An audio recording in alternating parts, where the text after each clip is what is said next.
What's up, everybody? I'm Sal, and I'm being joined with my buddy Rick. Hey, hey. And we kind of want to revive something that we had done a long time ago on, of course, a different channel, my first channel, which is basically a small little podcast web series where, we talk about kind of the old school survival horror games, which is where we came up with the name Tank Controls for our podcast. Yeah, I mean that's true, and that kind of goes in the topic of discussions. Is at least one of them is how do the old survival horror games stand up today, and going with our new podcast name Tank Controls, I think that sums up survival horror, especially in the PS1, PS2 era, where that's how it was done. But I think that was due to technology limitations, but also the feel of the game. And I think it's interesting to think with all the new, PS5 or Xbox, whatever they want to call it now, how it almost doesn't stand up. Tank Controls is almost frowned upon, if not would cause anger in the masses of gamers today. That you have this up is up, but up may also be down on the next screen situation. But even still, I mean, it harks back memories, and that's where it gets really hard, right? Is that you played it and you have this nostalgia factor. But if you were to put it in the hands of a new gamer, right, just got a PS5, and now here's this game, and the controls are really whack, I think people would start getting a little pissy, or look for other avenues to change the controllers or mod it. Right. No, that's exactly right, and that's actually one thing that I, get kind of passionate about is the fact that there are so many people, so many players who experience these games for the first time, and by being so used and acclimated to the current control scheme, which is a lot different, they feel that the game is just terrible, and they make it seem like it's unplayable, and this is garbage. How does anyone play this? But it's almost a matter of hindsight. Being playing the games at the time they came out. At least for me, and I don't know if other people who have played the original survival horror games. I actually find the tank controls a lot more intuitive than people criticize them to be. I actually find it a lot easier to use the classic control scheme for a game like Resident Evil Remake than play with the new control scheme, which kind of just makes it feel like your characters are completely, devoid of any gravity and are just kind of flying around. And it just might be a matter of experiencing the games for me, the classic ones while they were. Actually out and tank controls were still a big thing, but I just feel a lot more comfortable with tank controls. But I can easily see how, a newer player that doesn't have any experience of it could be confused. I just don't think it's as detrimental as some people would make it out to be.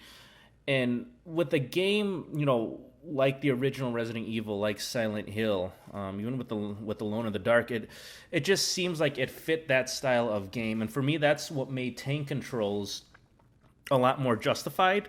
Is that it greatly contributed to the flow of the game and the atmosphere that it was trying to set. So I mean, for me, like and this is just me, but I'm totally fine with tank controls. I mean, you might have a different opinion, but I still feel like tank controls actually can still add for a good, fun gameplay experience. Yeah, and just for people who don't understand what take controls are, it was used in video games whereby the player's control movement is relative to the position of the player character. So depending on the scene, so like, and another reason why I'm as much as it's a nostalgia for me, it's the quirky thing about the old survival horror. So, like, for example, the very first Resident Evil, right? It was room by room, scene by scene, spot by spot. There was no free roam. The game went from, the mansion entrance to the fireplace, and the camera would change, and you'd be set. And that's where the take controls were kind of nice, right? It was all relative. And then you'd go into the hallway, again relative, and then the camera would change when you first met the zombie. It's all relative, and the free flowing or the free movement is again, it's more artsy now, but to give the old games some more defense, it kind of made it a little more intense or a little more suspenseful because you are stuck in this small spot, this small that it's almost like a trope for some of the survival horror games where I know like a RPG fan myself, we like to make fun of RPGs when we all it is just one long hallway, which means there's no branching off, there's no nothing. You just go in this doorway to this next doorway. The game's very linear. Survival horror, it was the suspense, the drama, the camera angles, the inventory management system, which is really a bigger thing today than it was back then. You look at a lot of games, the spot to spot, the fixed camera angle, I should say, the fixed camera. Unless it's some type of artsy game where they're really trying to get across some type of theme, it's painful.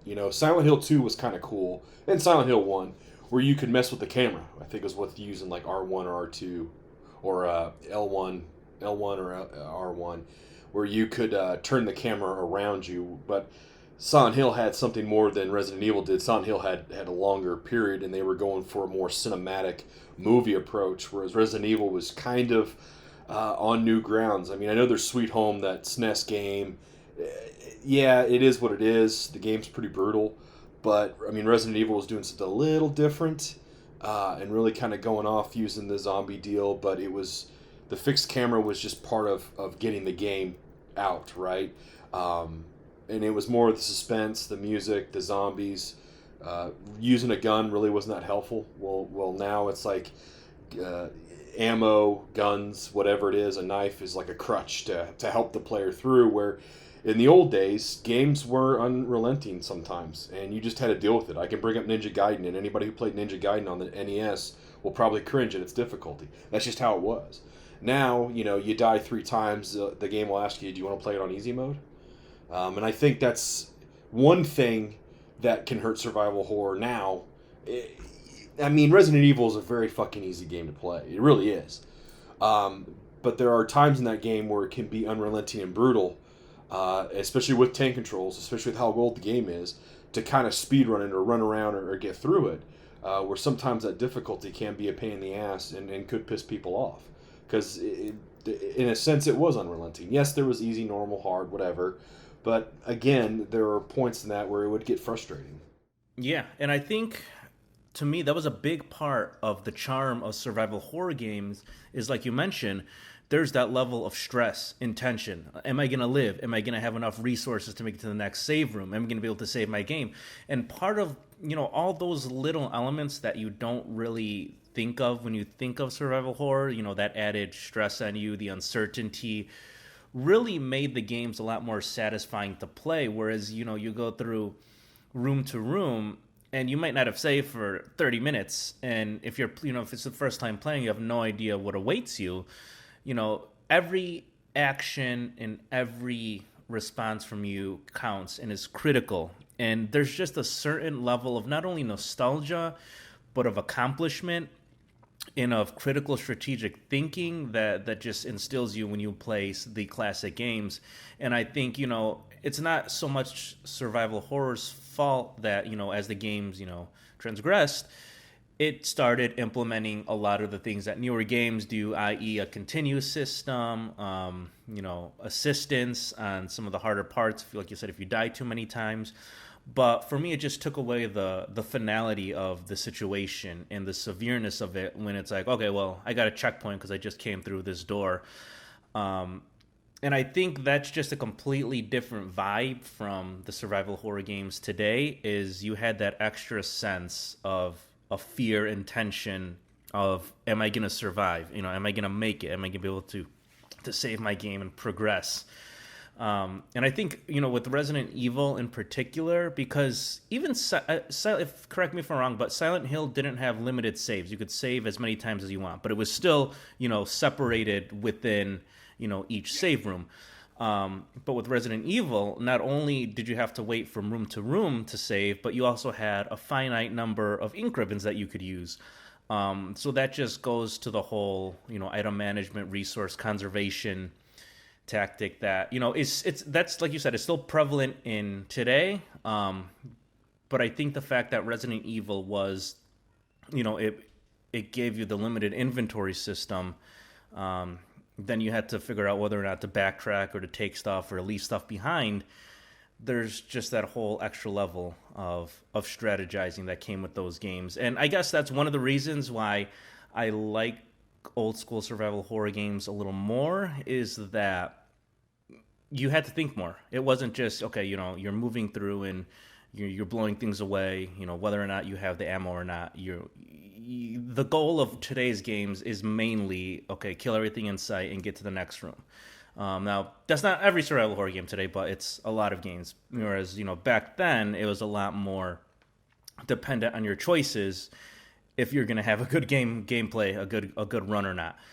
And it's as much as we, glamorize a lot of the old games, there are some Resident Evil games where I look back, it doesn't really feel like the game was as hard as we remember it. And it kind of goes to the point of them, still holding up.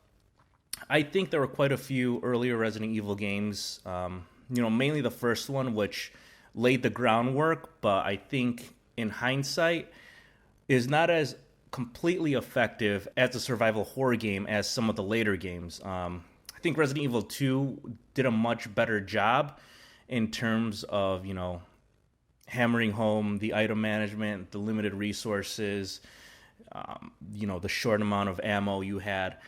But I mean, that's to be expected. The games kind of build on each other. Even with Silent Hill, I think Silent Hill 2 still did a much better job than Silent Hill 1 at the aspects it presented, whether that be for the whole psychological nature, the whole storytelling part, and then just the whole, survival horror fight or flight with the enemies. I think Silent Hill 2 did a much better job than the first one. So, I mean, I think to that point, some of the earlier games do still hold up. Definitely not all of them. I think it's more of a game-by-game basis.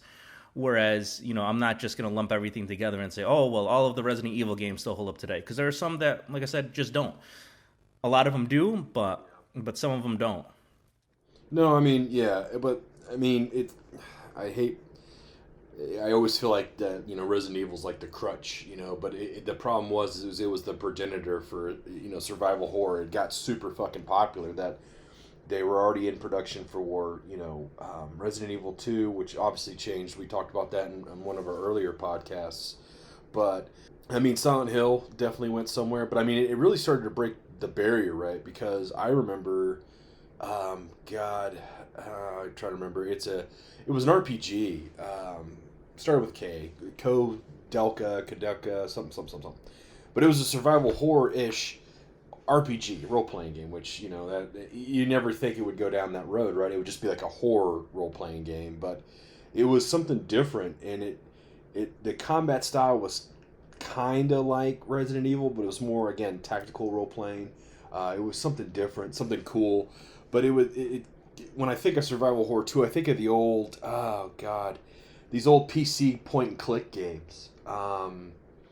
Man, when I think of it, I'll think of it. I'm dating back to like Windows 98 kind of games. Well, were you talking about like Parasite Eve for the RPG game?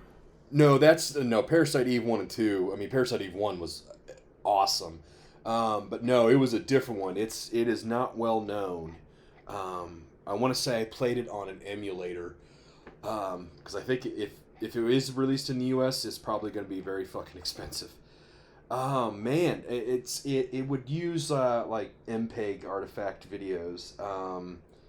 God, I could see the damn box art. It was like white, looked like it had vampire things coming from out. Oh man, this is gonna kill me. Seventh Guest was one of them, right? These are like really old. This is terrible. Oh yeah, and to that point, there were a lot of games before Resident Evil. As much as Resident Evil is credited with the birth of survival horror and terming the name, there were a bunch of games before that had a lot of those elements. One game that comes to my mind is this kind of obscure game called Realms of the Haunting, which, like you said, it's a point-and-click adventure. But that had a lot of Resident Evil vibes before Resident Evil. So Resident Evil definitely was not the very first, but of course it put it on the map. But any luck with that title? Oh man, no. Well, the Seventh Guest was one of them, but it was that point and click, right? I'm trying to, because it was part of a series. So Seventh Guest wasn't so much. It wasn't like Phantasma, but whatever.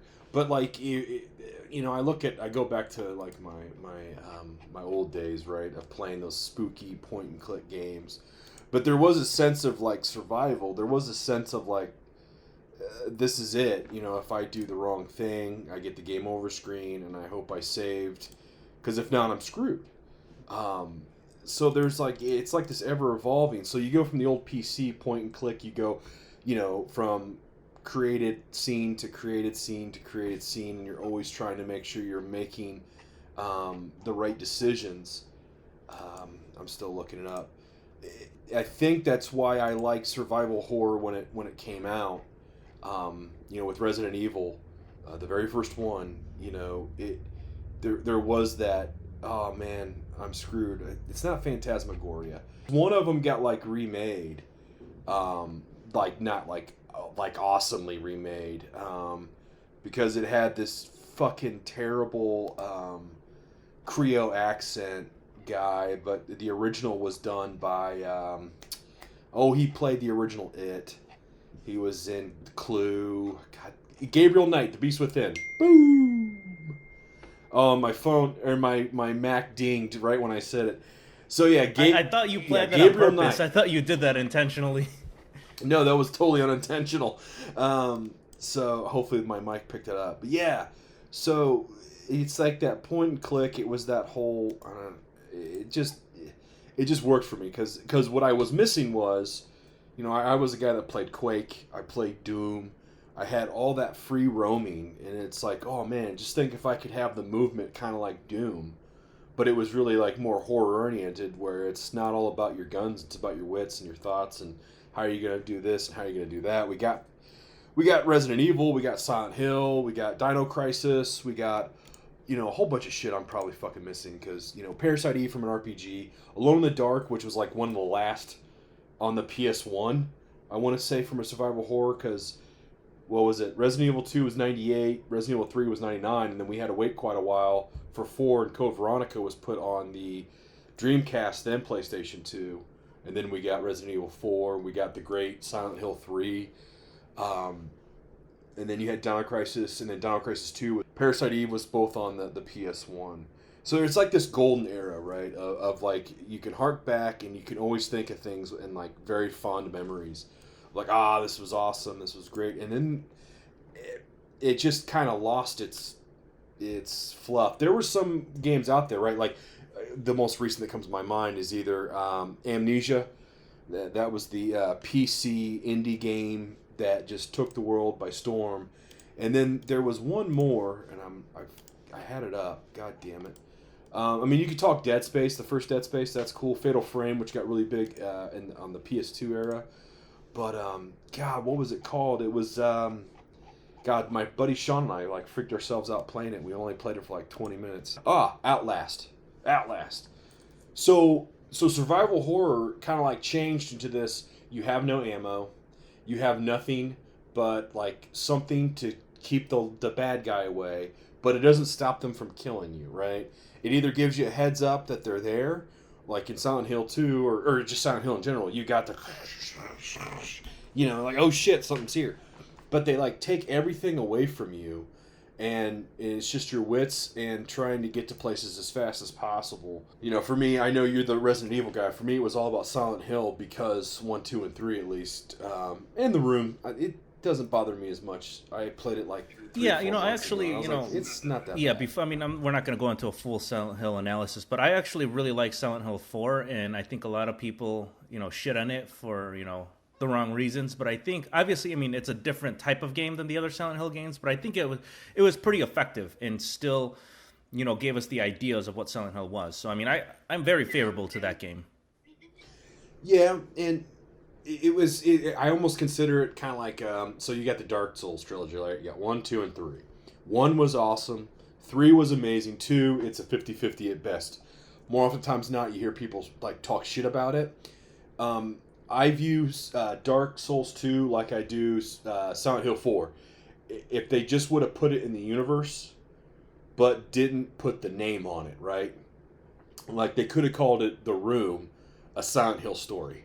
Yeah, and I think that's initially what they were talking about doing is it was just going to be its own kind of spin-off that was very Silent Hill related. They were just going to call it exactly that. It was like Room 302. But then they, decided to tie it in. And then of course there's all the speculation of whether or not that's true, and then you get all the fans arguing like, "Oh no, that's not true. It was Silent Hill all along." Then it's like, who cares? I mean, at this point, it is what it is. But no, I mean, it did. Like you said, if it would have just been its own thing, I think people would have been a lot more favorable towards it. But still, I mean, it had the vibes, it had the atmosphere, at least for me. Definitely, maybe not as scary. And Konami's behind it, so when Konami's behind it, you never get the real story. Right, exactly. That's exactly true. Which it still makes me mad, considering that we could have gotten more Silent Hill games, and we're apparently not. Although there has been rumors that this new game, Abandoned, is a Silent Hill game, but that's neither here nor now. If you look into it more, if the game comes out, that's great. But I guess the guy behind it is known for abandoning shit since like 2015, failed Kickstarters, failed releases, pushed back release to no release, just kind of like showing up, trying to get some money, and then nothing ever comes. Well, that's hilarious. That's hilarious that the game's called Abandoned then, because that's exactly what it's going to be. Because they were trying to tie it to possibly Silent Hills or Metal Gear Solid or Kojima. I don't know if Kojima was behind it. It would have been more of a mindfuck than anything. But I mean, back to the point. I think really, I mean, survival horror. It has so many different, vines, right? It goes in so many different directions. But when you go back to it, at least in the, 96, 97 up until 2003, 2004, survival horror was more about using your gun as just a way to stop the enemy so you can get around them, hopefully, or, dear God, let me get to the safe spot, or I don't want to play this anymore because it's freaking me out. Kind of, Amnesia did that to many people. But it's just it's so different now.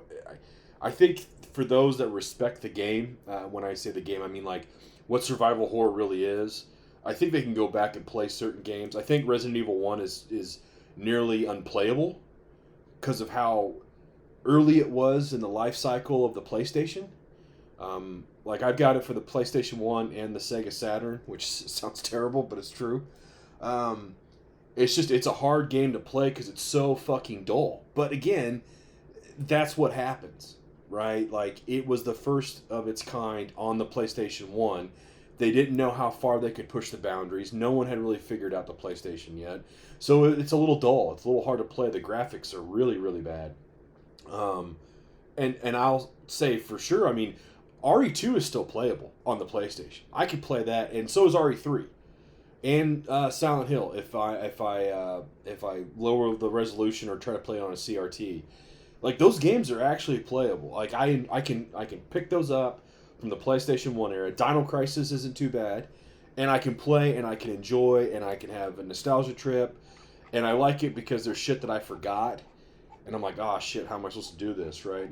And yeah, I mean the Clock Tower, Dino Crisis. There's one more I'm missing and.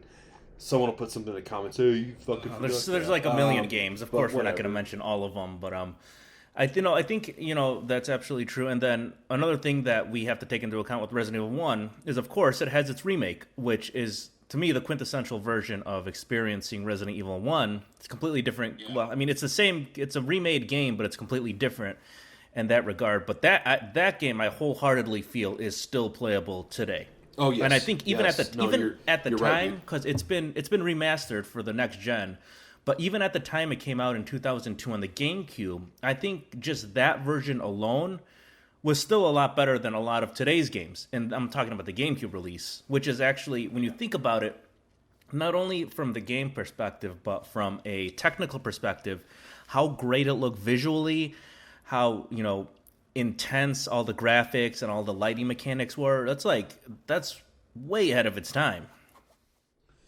No, and that game can hold up, but again, you got the tank controls, but you have the option, you could switch. We got Resident Evil 0. I mean, we got Internal Darkness, but that was like way more story driven, Cthulhu, out there void storytelling. And that's, again, that's the flip flop, right? Because that's okay. I should say that's the beauty of a survival horror, is that it can be very story driven, but it can also have no fucking story whatsoever and still scare the shit out of you. I mean, that was Resident Evil. I mean, it wasn't really much of a story, just a terrible fucking opening. Silent Hill, it gave you just an opening of the wreck, and his daughter's gone. All right, get to it, buddy. That's another beauty of survival horror, is it's not, you don't need a Metal Gear Solid universe to get a story across. But I think where it holds up today, I don't know. I mean, it's hard to say because some people don't like third person. Some people like first person only. And trust me, there's tons of. I think there was D, which is just fucking shit now. But it was more, I think, of a point and click. But whatever. I think they could still hold up. If they didn't, we wouldn't see them, on the PlayStation Classics or PlayStation Now, or people wouldn't talk about them, or I feel like the survival horror genre that we remember is pretty much dead. It's a onesie twosie situation when a game comes out and it really kind of lives up to the survival horror. Because the one thing that also survival horror was really known for was the goddamn puzzles, which a lot of people can't stand fucking puzzles in a game. They want to play a puzzle game, they're going to play a puzzle game. I don't want to do puzzles in a fucking video game where I'm trying to survive. But again, that was just kind of another progress stopper, another moment to make you nervous or to backtrack. But some people say, oh, survival horror, they were the kings of backtracking. I'm like, nah, that's bullshit. I've been playing RPGs since I can't fucking remember, and it was synonymous with backtracking just so you could use the same areas again, and they'd add in one or two enemy types. It really depends. It's like, I'd say from the late gen PS1 to PS2, I think those games can stand up pretty goddamn well.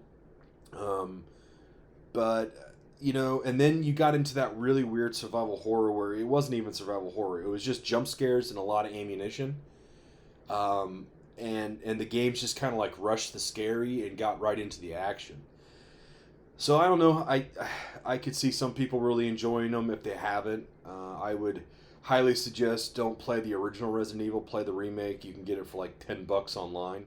Most games, throughout time are gonna look, by comparison, not as good as the newer ones, just because technology is evolving and everything. But I think the greatest indication of some of these games still holding up is that you see a lot of influences in newer games that they take from the old game. And one of the big ones for me is Clock Tower being back in the day, that being a groundbreaking survival horror game, because that was a game that focused primarily on escape and survival. There was essentially zero ways. Was that the one where you had to hide? Was that the Yes. way you survived, was hiding? Yes, that's exactly that. That's all you could do. Yep. Is you Awesome. you can't fight. But here's the coolest thing is that that was all done back in the day and that was its own thing, and unfortunately it was nowhere near as popular as Resident Evil, so it kind of fizzled out. But this whole idea of forcing you to hide and not being able to fight your enemy is something that's carried over into a lot of the newer games. As you mentioned, both Amnesia and Outlast, they both had similar things where hiding was the primary focus. And even in games like Resident Evil 7, a lot of the beginning game was all about hiding and escaping Jack Baker, because you didn't really have an arsenal in the beginning. So I think a lot of these elements that were put forth by these classic games have found their way back into the genre one way or another. And I think that's a pretty good indication of these games still, even if they don't hold up as a game itself, still holding some relevance and importance within the survival horror genre. And I think kind of to easier sum up the different phases, as you were saying, like there's a PS1 era, but I really think that up until the time, like I consider everything before Resident Evil pre-survival horror, even though it did still implement some of the tropes within the genre. But I think the first phase of survival horror started with Resident Evil 1 and more or less ended when Resident Evil 4 came out. which I'm not trying to just jump on Resident Evil's high horse as much as admittedly I love the game. I truly feel that Resident Evil is possibly one of the most important games. I'm not saying it's the greatest survival horror or that it's better than something like Silent Hill, but I am saying in terms of significance within the series, if you look at Resident Evil 1, and then pretty much every Resident Evil or every survival horror game after that kind of mimicked itself around Resident Evil's mechanics. With Resident Evil 4, it changed everything, and then you see all these games, including games like Silent Hill, Dead Space, some obscure games like Cold Fear, taking that same approach, third person over the shoulder. And even today, a lot of it, that's what it is, third person over the shoulder, which was started, pretty much for the most part, Resident Evil 4. So it's kind of like these games are following the lead of the Resident Evil games. And of course, I think the new phase we're getting into was actually started by Kojima with Silent Hills, because now we see even Resident Evil going to that formula, first person, kind of spooky, supernatural, back to setting the atmosphere. So in a way, it does kind of feel like the genre is coming full circle, whereas, you had that first period from 96 to around 2005 when Resident Evil 4 came out. Then you had everything from 2005 to around 2014, which was more of the action-oriented survival horror. And now you have kind of this new hybrid generation from like 2014 till now, where it's like it kind of took a step back. It focused more on the tension, the trepidation, the survival over combat, fight or flight. And I think we're seeing that largely with like Resident Evil 7, Resident Evil 8. That we're going back to a lot more of the slow-paced, survival horror of the old days. And I think, like I said, that's a pretty good indication that, these old survival horror games, they're still worth something. Like, there's still something to be taken out of them, because a lot of what is in those games are put into today's survival horror games. So, and yeah, I mean, and there's like quite a few like obscure ones that people really don't talk about. Like Haunting Ground, I'm sure you've heard, because that was oh gosh, I think it was a successor to Clock Tower. Yes, it was a spiritual successor to Clock Tower 3, which Clock Tower 3 in of itself is just like, it's such a cool story. I'm not talking about the game itself, but like of how it came to be.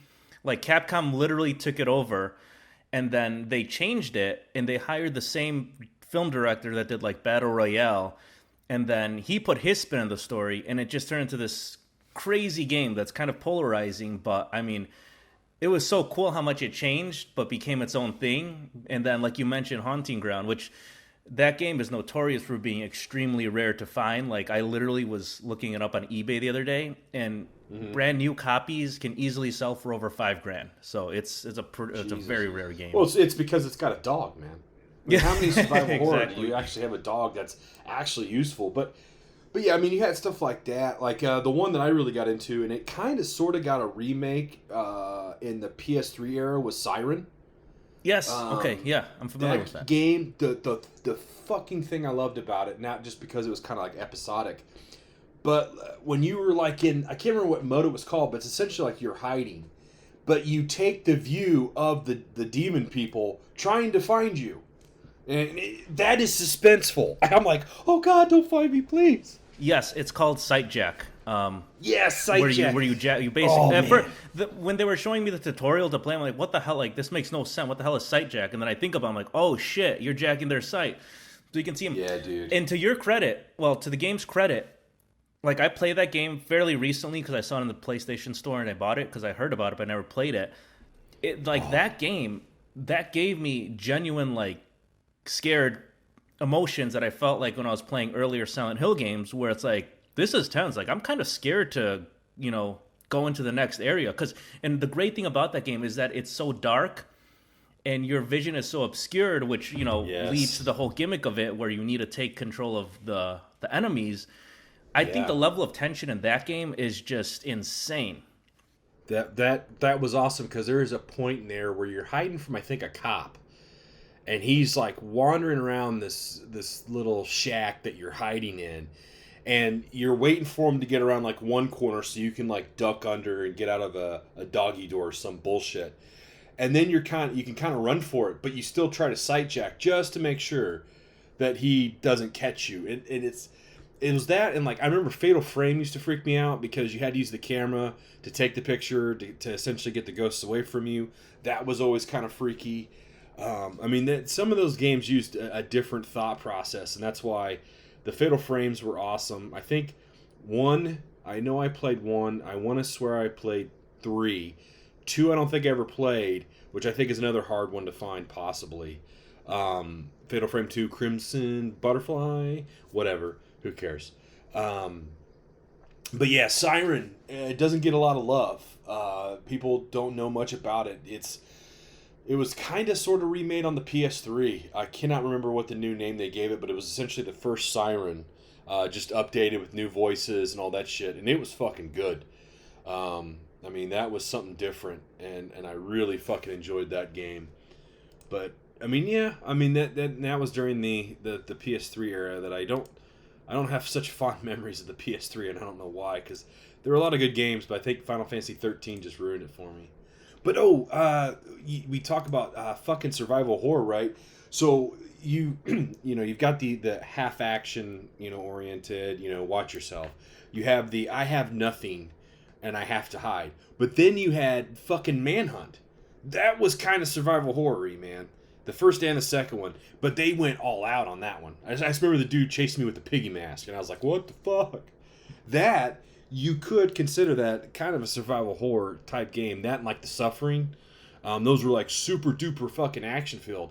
But see, that's the thing with survival horror, right? You just have to have that horror. And as long as you have a health bar, you can say, well, it's survival horror. Like some games like really push that horror boundary. Like I go back to Silent Hill or fucking Fatal Frame. It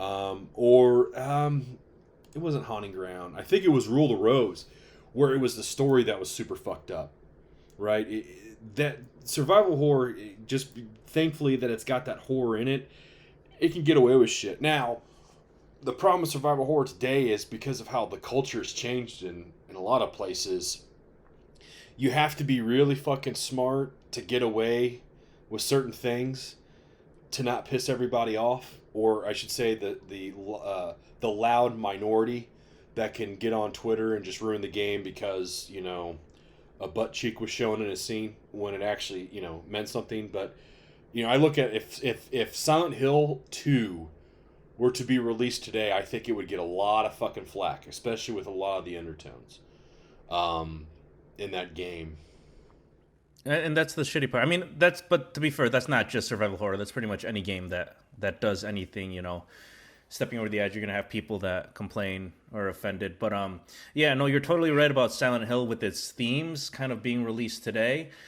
I mean, part of me wants to believe that, it's Silent Hill, so like people understand what Silent Hill is. But yes, it would be very hard to kind of represent the themes of Silent Hill 2 in today, especially because a lot of them are so taboo, so dark, so it's just things that you don't typically talk about, and that people can easily point their finger and say, oh well, it's unfair that they're making this character being traumatized by this, because that just you're discriminating against group A, etc., etc. Which is why I'm happy it came out when it did.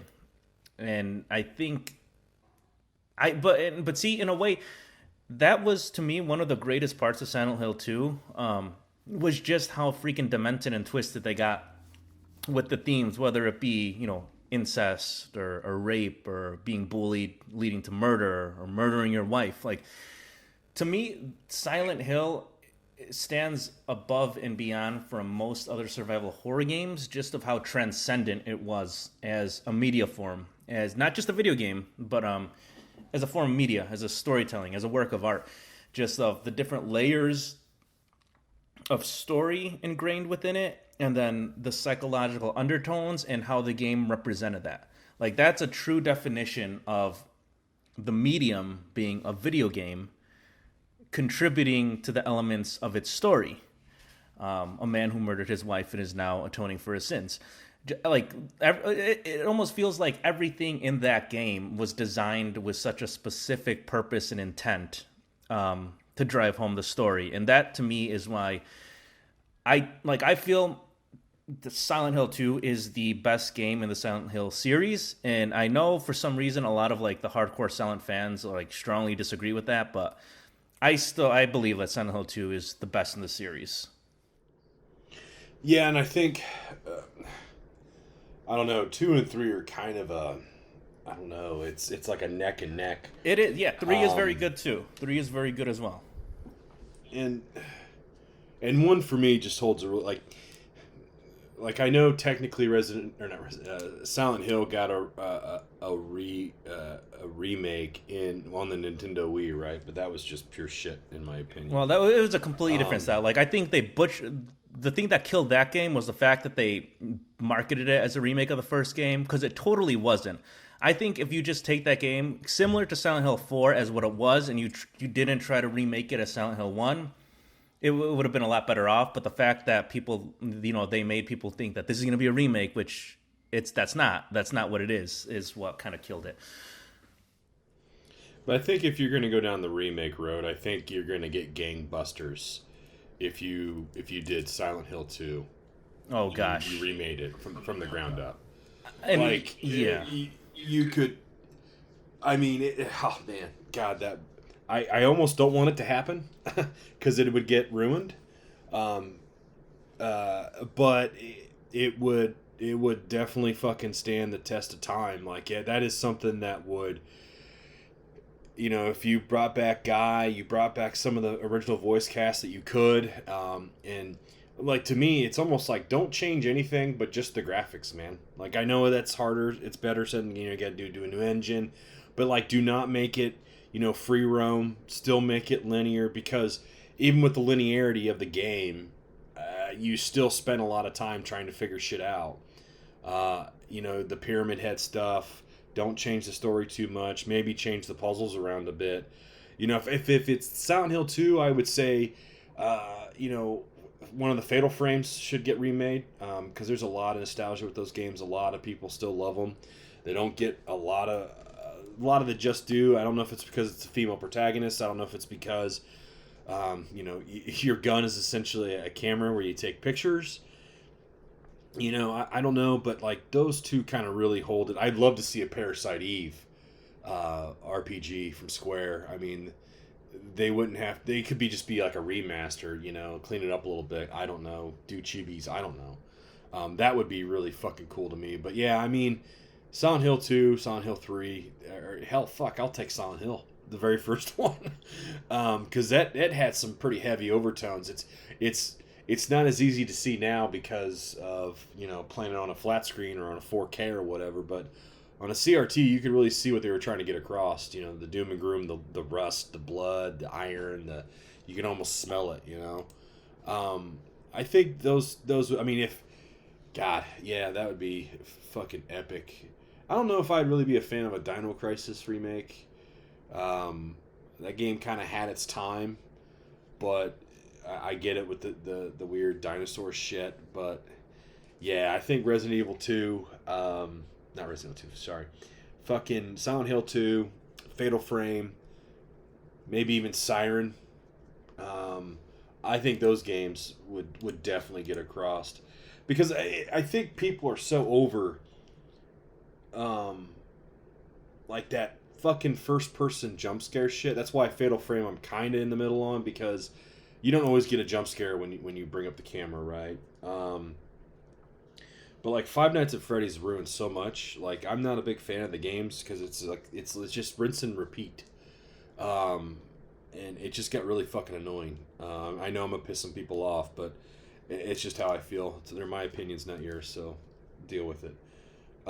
Like I love the VR game because it was different because it was virtual reality. I've got it on my PlayStation on the VR, but it's like the guy Scott, the guy behind it, was smart in the releases because he kept changing the mechanics and kind of made it fresh, which I respect and appreciate. But it was just the same fucking jump scare shit, and after a while you just know it was coming.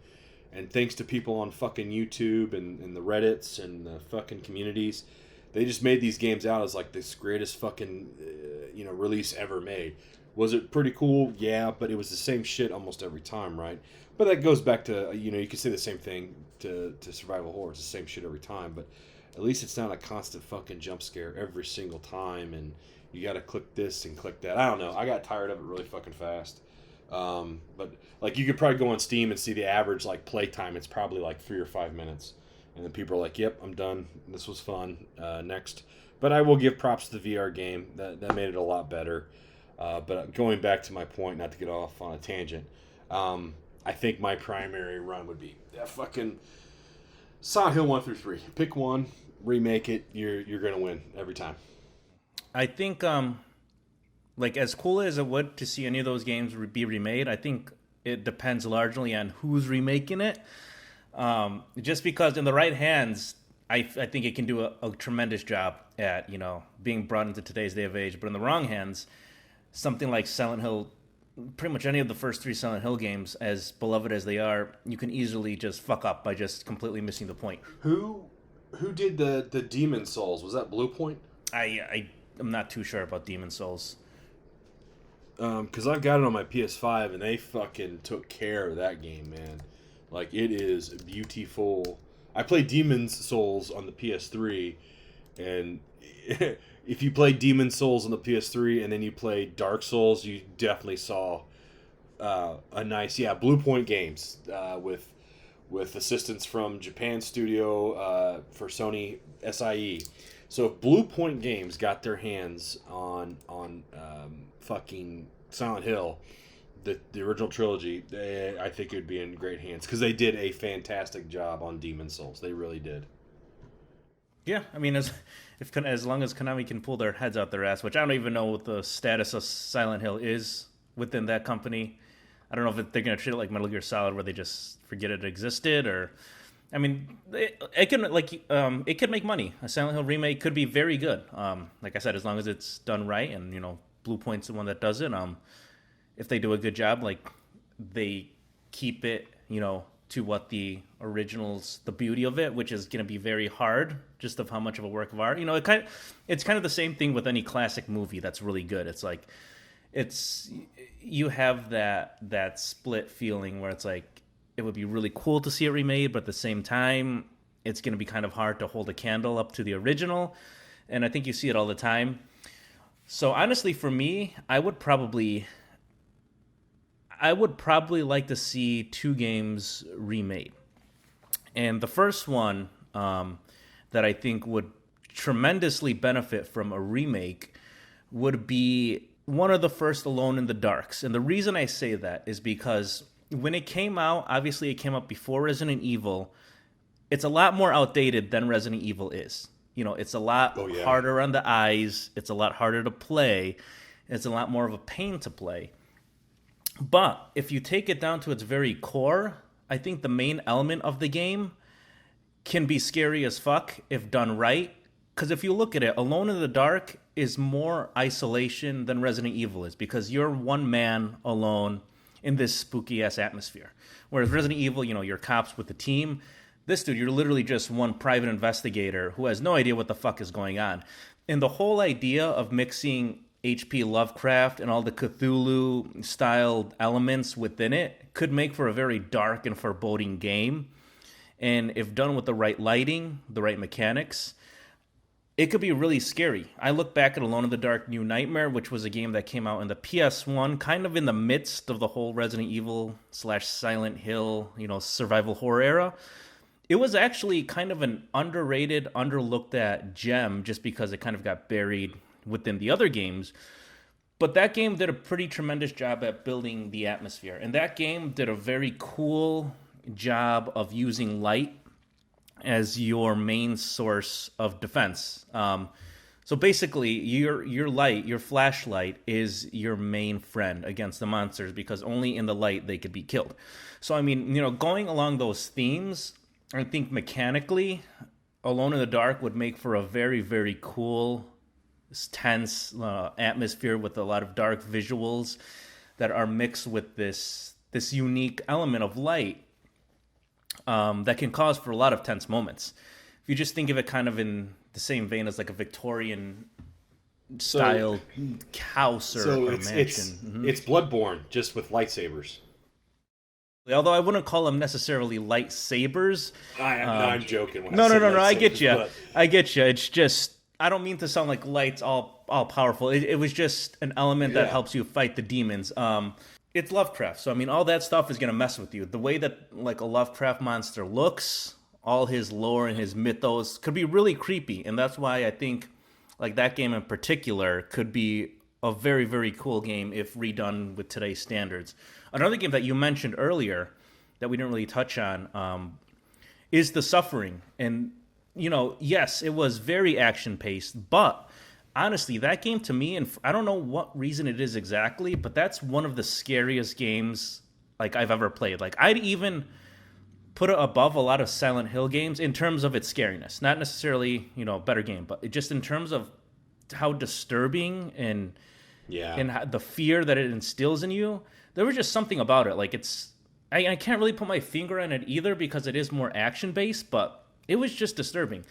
And so I think that type of game in that atmosphere, I don't know if they can, if like that'll be done as well as some other games. So that's not my first choice, but sure. I would definitely like to see that game kind of retouched up a bit because that was a game that it's not really talked about too much when you think of survival horror, but I think it was a really good game in instilling fear. Those would be my kind of two choices for remaking a game. Yeah, I mean, who gotta just the way you're talking about the suffering and trying to get it, you know, not it's not just as easy as updating it, but getting it that you know it goes back to like you said too with Silent Hill, like you'll never get to that, but I think the closest thing we could ever have gotten to something that would freak everybody out was probably Silent Hills Oh my god! because we only got a taste of what Del Toro and Kojima and there's one other person. He's a manga artist and I think author. It would have been. I think it would have been one of those games where you know, yeah, you could maybe summon 20 minutes of strength and then you're like, "Fuck this, I'm done." Yeah, so we go back to the whole save thing, right? Not to go back too far. I am one for the autosave states. I am thankful for those things. You know, you lose power, whatever shit happens. I still believe that Silent Hills would have. I honestly think being Kojima would have foregone something, or if you did autosave, the game would be even more fucked up and creepier for like the first 10 seconds when you came out of that save state.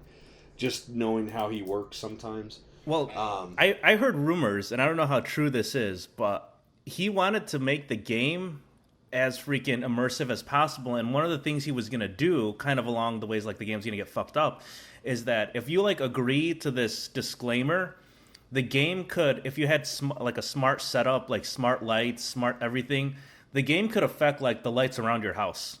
Like even when you turn the game up, like it could like make the lights flicker on and off, which and then like you'd get these weird messages when the PlayStation is on, like just these cool little like otherworldly things. I'm like, holy shit. Yeah, that's the shit, man. That dude. I don't know. I'm excited about the Death Stranding director's cut, just like I am with Ghost of Tsushima.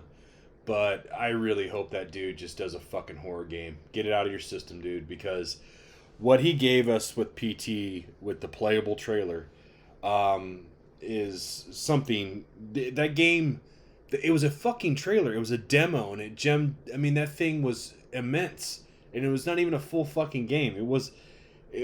God, just that would have been. It would have been. The problem with Kojima is Kojima doesn't like to tell a story in one layer.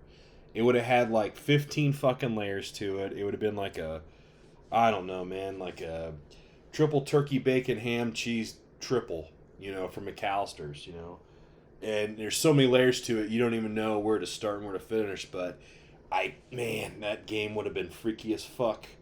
Like I cannot remember a game other than maybe it was not Amnesia, Outlast. I think Outlast was the last game I can remember where I was like, man, you know, I could just turn this off and just not play it, and then maybe work up some some push. But then where Outlast fucked up was it like the very beginning was kind of super scary, but once you just got used to it, it wasn't that scary anymore. And I was like, why was I so scared to play this fucking game? It was that first kind of set of immersion, right? You turn the lights off, you turn the sound up, and you just get into it. But I think with Kojima, I think with PTs in general, I think it'd be a game that even if you had the lights on, you still would have been, a little nervous, a little trepidatious to play the damn game. But so it is. It is what it is. I got Death Stranding out of it, so I can't complain. I still think, like, to me, that's one of the greatest travesties of our recent generation in video gaming is the fact that that game was not made. Just of what it could have been.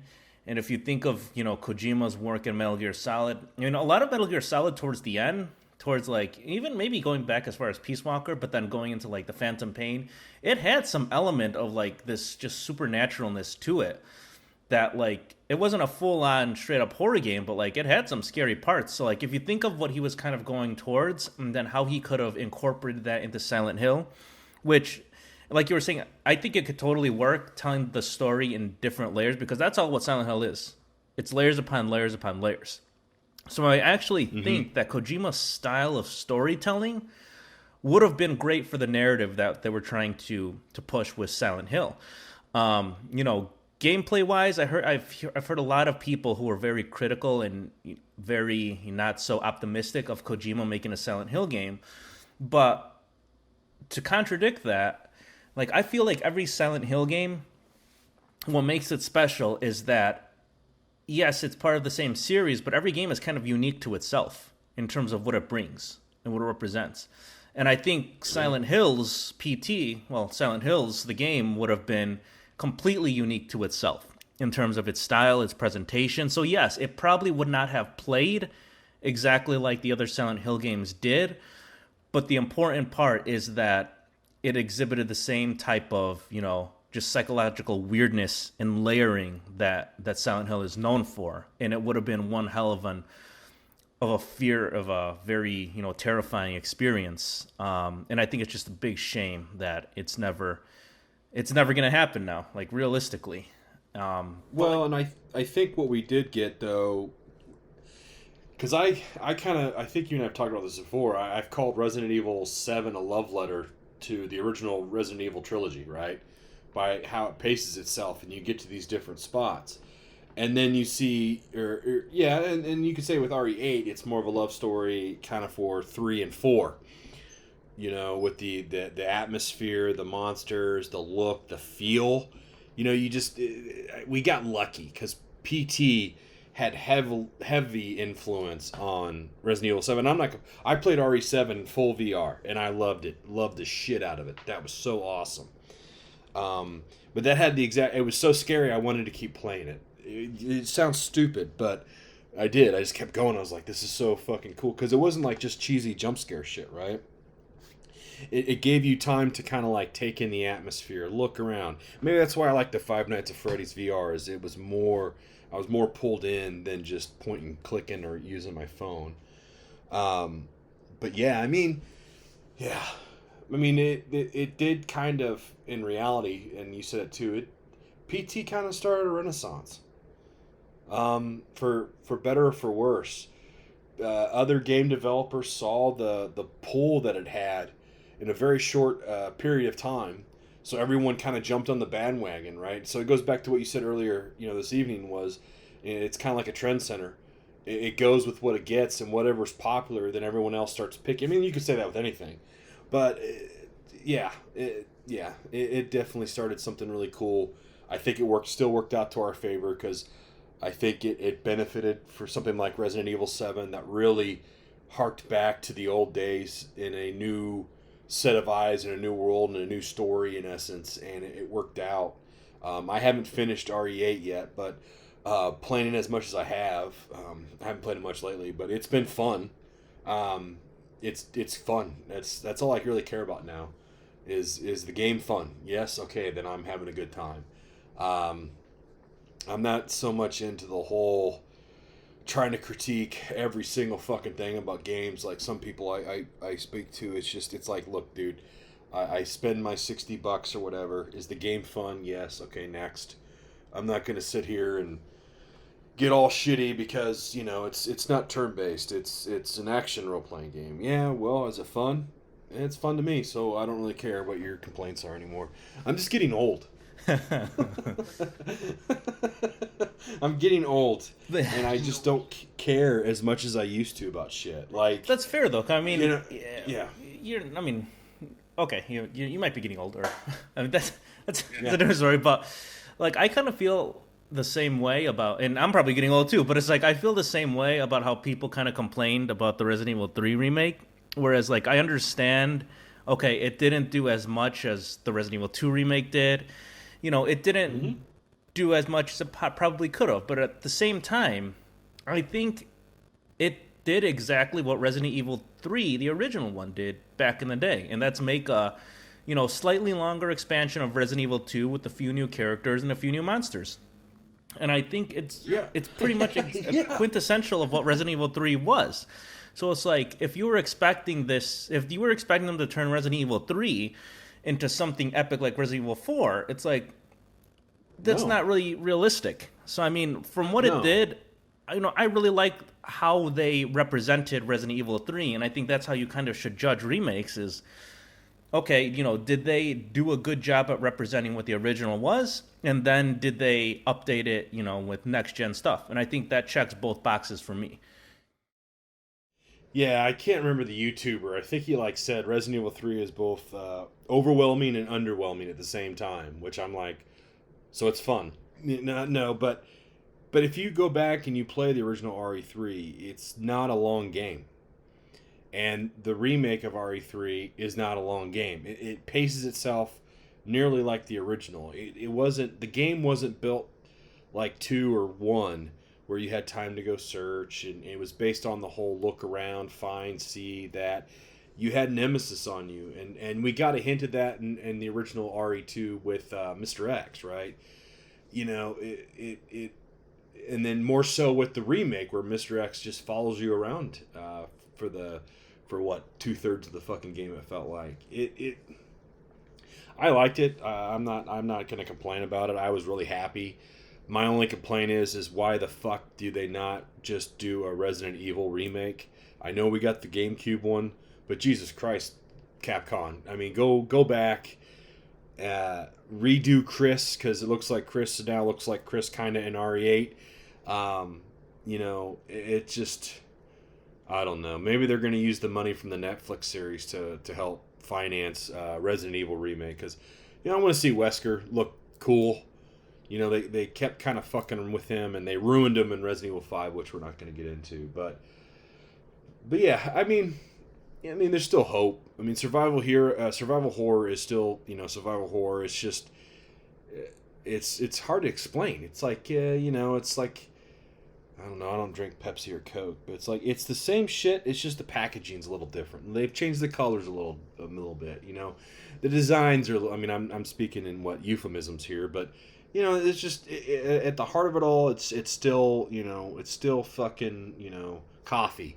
It just comes in something a little different with a little different thing here, and it's just different. It's changed a lot, and if you think about it in a very short period of time, but you could say that in gaming in general.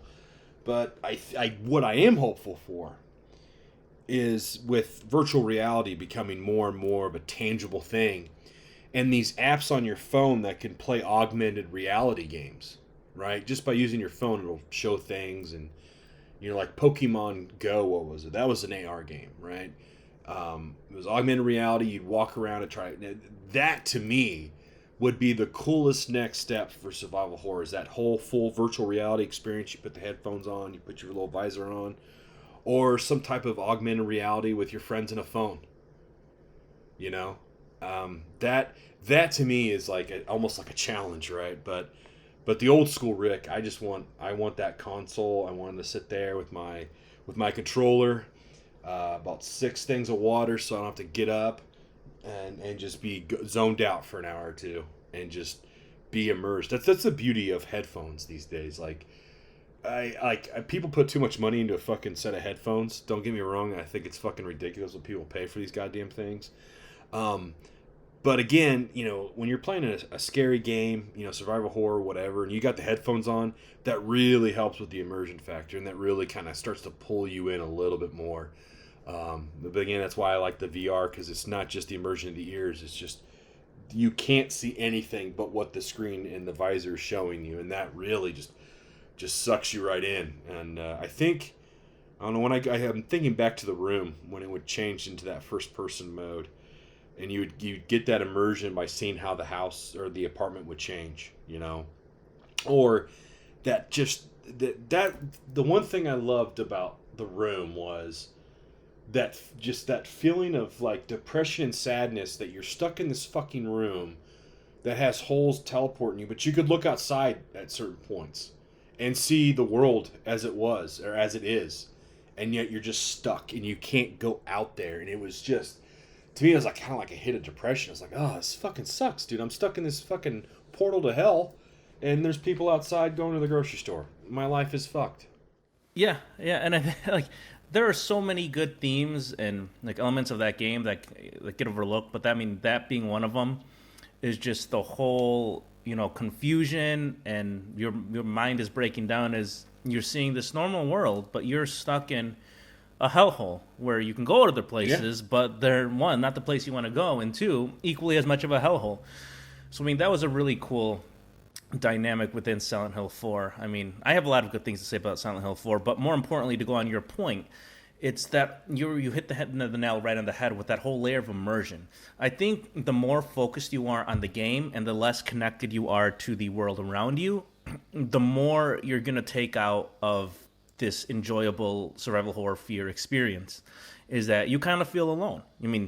You feel like literally at this moment of time, all my world is what's in this game, which is why I love playing with the lights out and then the headphones on, because that eliminates the distraction from everything else going on around you. And you brought up a really good point, which I didn't even bother to think of, is that if survival horror, transcends into either VR or augmented reality, we've seen Resident Evil 7, and now they're starting to make a lot of other survival horror games too. Most recently, they released Doom 3, which I haven't played yet, for a virtual reality, which I think sounds scary as hell. Just considering that game was more horror. Dude, that'd be awesome. Yeah, because considering that game was more horror based than the rest of the series, and we're not going to talk about that right now, but just the whole idea of being immersed in that world in VR, like I really want to play that, because that sounds to me like just a terrifying experience. And like you mentioned, there are a bunch of short little like smartphone games that I'll find on the iOS that I'll just get. Honestly, I don't even remember their names, but the way that they use the augmented reality with your phone sensor, with your camera, has been like some of the coolest, craziest stuff I've seen. Like, oh my god, I got so freaked out by it, but then at the end I'm like geeking over, like, that was so cool. Like, they used my phone to put a video of me in my room on the TV in the game, and that was just so freaky. So little things like that. And I think, once this whole VR thing becomes more normalized and, developers find more ways to kind of experiment with it, I think if they can find some way to kind of combine your real world into the game's world, that, that's going to further immerse you into the horror atmosphere, which would be amazing. So I think you're absolutely right that VR is, going to be the way to go for survival horror.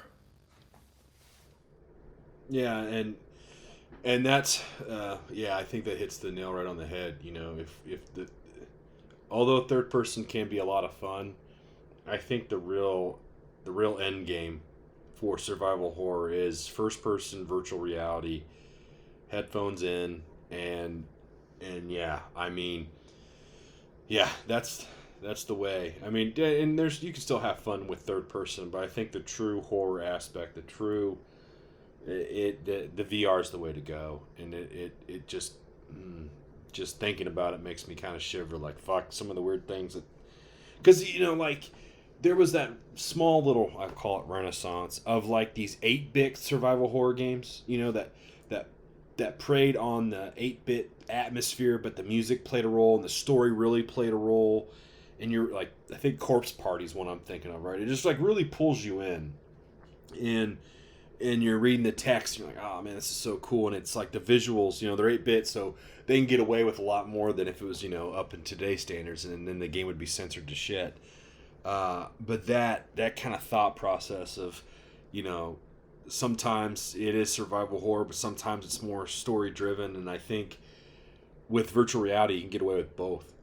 Like, whereas if it's a third person and it's mostly story driven, you're going to get bored, right? At least with virtual reality, if it's done right, you can look left, right, look up. Maybe they put little suspenseful hits throughout, to help change your mind. There's that. There was that weird, not Dragon Rampa. I can't remember what it was, but it was like this fake dating sim Japanese game. It was like more of a text sim. But as the game went on, it got more and more fucked up. Where like you would get these shots of one of the girls had hung herself, one girl like kills herself or was like suicidal and she's cutting herself. That one of the characters in the game ends up taking over the game because she wants you to be with her. Oh man, I gotta find it really quick. God, I can't remember what it's called, but it was something different. I don't know if you want to call that like survival horror, but Doki Doki Literature Club. I'm serious. If you haven't played Doki Doki I have not. Literature Club, you fucking need to, because that game is fucking freaky. Oh, just the way you're describing it makes me interested. It'll go into your fucking folders and it'll change file names. Oh shit! Like, Yeah, does cool, it destructively like change your files? Like you can never get them back, or is that just like a gimmick where it's like? It's part of the gimmick. Like it is weird. Like it has high replayability. But yeah, Doki Doki Literature Club. The fucking there's like it's like it's got its own lore to it, man. It's fucking wild, dude. But yeah, take the time out of your life. If you have not played it, play Doki Doki.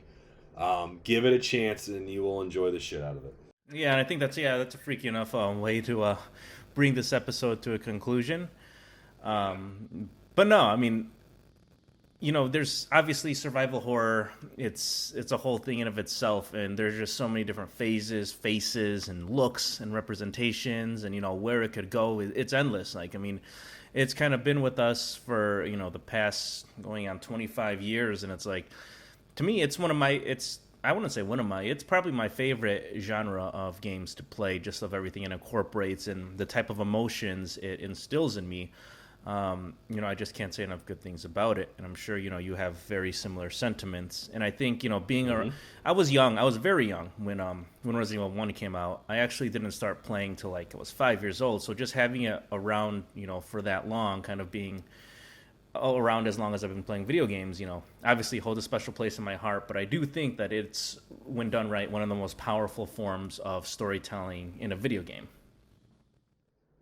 Yeah, I mean, survival horror is honestly a genre into itself, but it can bleed over into so many different areas of gaming. The RPGs, the action, the open world, the sandbox, the whatever. But yeah, I mean, it's definitely something that you and I have always agreed on. It's one of our favorite, one of many, but one of our favorite things to always talk about and reminisce on. And you always like you always forget that one thing. You're like, oh yeah, man, I always I never brought this up, but I was playing blah blah blah, and it's like, oh you played that too? Holy shit, man! That no one plays that fucking game, and it's fucking survival horror. How could people miss that? Like, can't remember who it was, but I was talking to someone about Rule of Robes, and he's like, oh dude, that game was awesome. He's like, it's really fucking story driven, but it's a fucked up story, and I'm like, I know, I'm playing it now. So yeah, I mean, survival horror is going to change, but I think, at the end of the day, they try to stay true as best they can with, because at the end of the day, they got to make money, right? So if there's no money, no more game, no more developer, no more anything. So, but I think it was good to reminisce a little bit, to think about, how does it stand up to today, and who needs the remake the most, or just an interesting conversation that somehow got us over to Doki Doki. So. Yeah, that's the warped brain of Rick for you. But yeah, I'll end it on that, man. This was a really good fucking time. Well, for those who listen to the podcast, please, share, give us a like, throw it out there to someone else, share it, while Sal and I figure out our schedule so that we can do this more often and get more content out as time goes on. Yeah, absolutely. Please, so like Rick said, leave comments below. Do you agree? Do you disagree? What's your favorite survival horror game? What game do you think should be remade?